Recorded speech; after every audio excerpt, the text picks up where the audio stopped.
He is the CEO and Managing Director of Link Group in Sydney, Australia. I came here in 1999, so just over 20 years away. He has more than 20 years of experience in insurance and management consulting sectors.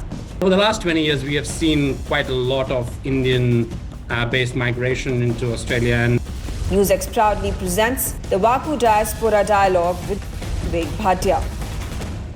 Hello and welcome. You're watching NewsX VaKu. My name is Megha Sharma. Joining me on the broadcast is Vivek Bhatia, who's the Chief Executive Officer and the Managing Director of Link Group that's based out of Australia. Let's understand his journey all the way from India, where his roots are firmly planted, to Australia, where he's been heading conglomerates for years together now, and his efforts have obviously brought about the Indian diaspora community on the world map. It's good to have you, Vivek, on the show. The pleasure is all mine, Megha. Thank you for having me. So Vivek, I'm very curious to understand, are you a first generation Indian Australian who has traveled and made his mark in the native land, or is your legacy much further behind with your grandparents and parents setting up the roots for you, setting up the base for you in Australia? No, I'm definitely a first generation migrant, Megha. I came here in 1999, so just over 20 years away. And after spending the first 25 years of my life in India, and I come from a town called Aurangabad, which is about 400 kilometers from Mumbai. I came here for a couple of things. I obviously was fascinated with cricket growing up in India. That's what you do. And watched a lot of games at the Sydney cricket ground and Melbourne cricket ground in the early hours of the morning, and was always fascinated with that. And also a great opportunity. I love the country and came here in search of a new life. And in the last 20 years have started from having no job. Came here, as I said, looking for the next chapter of my life, and now 20 years later, still very much settled and very much call Australia home. Absolutely. And you work for some of the biggest conglomerates in the Australian region, be it QBE, talking about being the chief executive of iCare at the NSW government's manager of insurance and care schemes. How has your experience in a managerial role and now helming yet another conglomerate that spreads its wing, not just in Australia, but in Europe as well, work out for you? Look, I think, one of the key elements that hopefully come along with leadership is the ability to communicate and relate to people all across the stakeholder group, whether they are investors, whether they are customers, whether they are our own employees. And the most important element that I feel that leaders probably rank low in respect is actually having empathy and making sure that you bring your human self to work, your own authentic self to work on a day-to-day basis.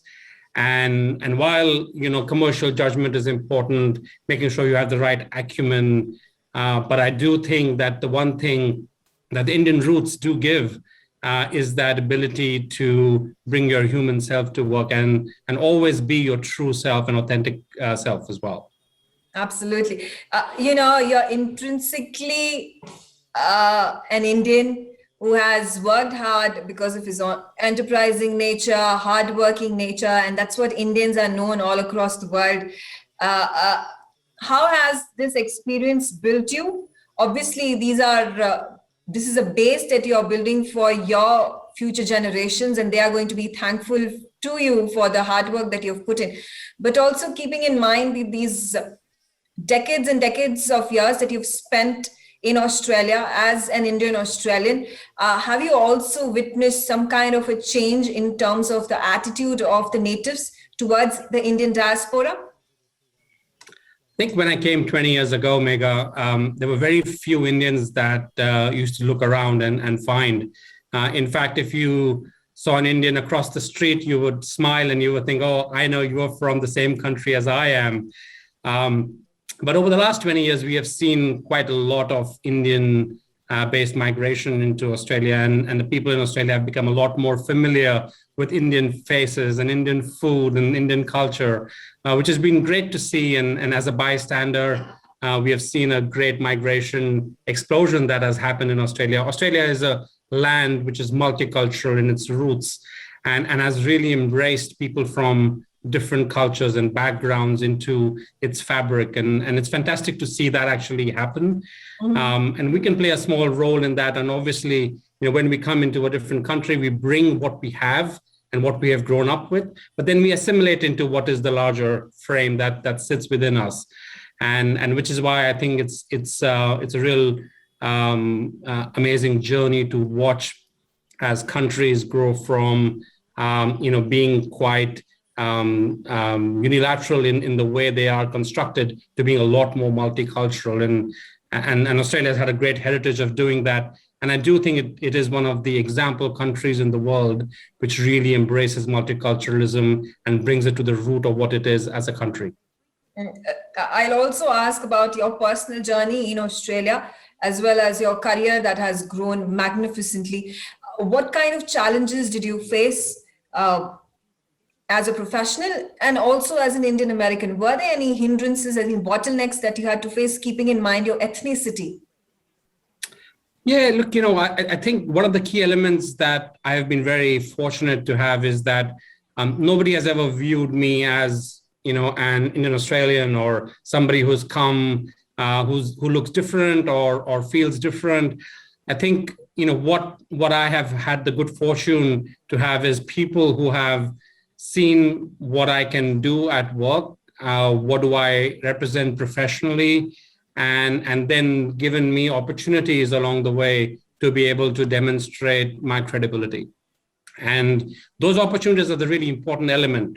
As you talked about hard work, that comes natural. We grow up in a country where hard work is at the very core of our fabric.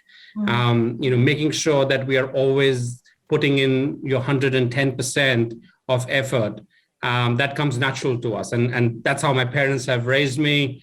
Always make sure that you do your best no matter what the circumstance.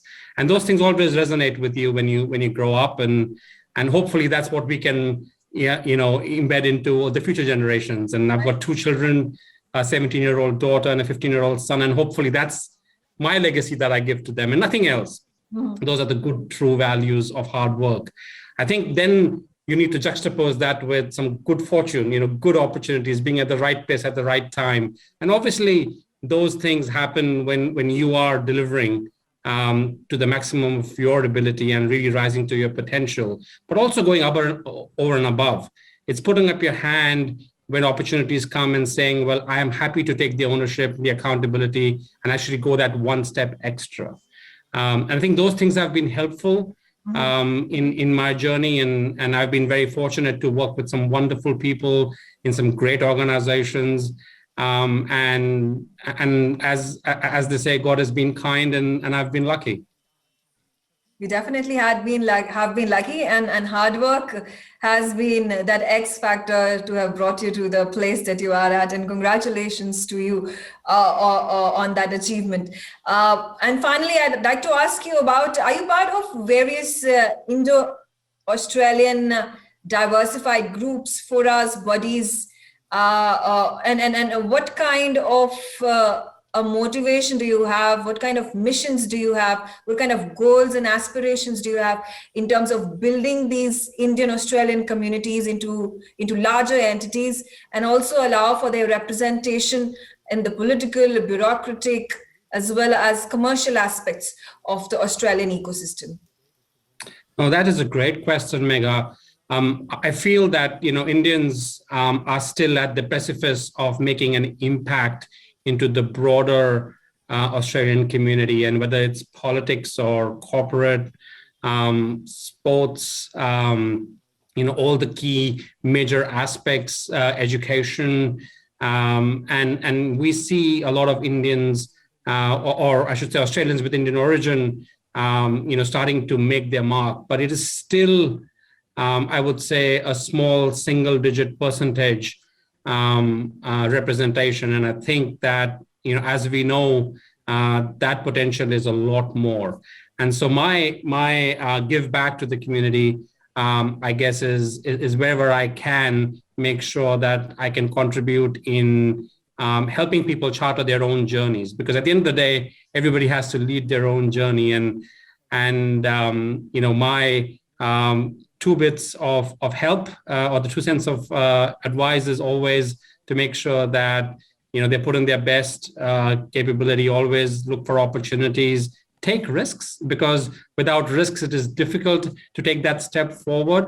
And it is the one thing that sometimes holds people from our community back, because they're looking for a more stable, assured route. And sometimes you have to step out of your comfort zone and take that additional bit of risk to be able to really move forward. And so whatever little I can do in terms of contributing by being a mentor or by joining groups. I'm part of an association called the Young Sikh Professional Network, and what we do is try and make sure that people who come in, whether they require some help with their CVs, whether they require some help in terms of how to charter the Australian culture and actually move forward, we can try and help. And there's a bunch of great people on the advisory board that I'm very fortunate to be part of. And we kind of try and do whatever we can to help. It has got some really enthusiastic second, third generation Indian Australians who are really going above and beyond to help what they can do to people who come into the country fresh and need some assistance in navigating their journeys forward. All right. Thank you, Vivek Bhatia, for joining me on this special broadcast. It is a privilege to amplify your story of success, having been a first-generation Indian and traveling all the way to Australia and forging a path, and a successful one at that, for the entire country and countrymen who are living across continents to emulate your path, your journey, and your successes. Thank you very much, Megha, and thank you for having me. NewsX ITV network have proudly launched the VaKu Diaspora Broadcasting Network. VaKu DBN will be India's first mainstream platform dedicated to the diaspora community. Help support us, become VaKu patrons at memboro.com/VaKu. You will get the first access to our interviews, make recommendations, merchandise access, ask questions, and get a shout out of thanks on our TV shows. You can also suggest to us who should get the VaKu Golden Chakra Awards, and also tell us who should get into the VaKu Hall of Fame. Limited memberships are available at 100 rupees per month on Memboro VaKu. Sign up now, log on to memboro.com/VaKu.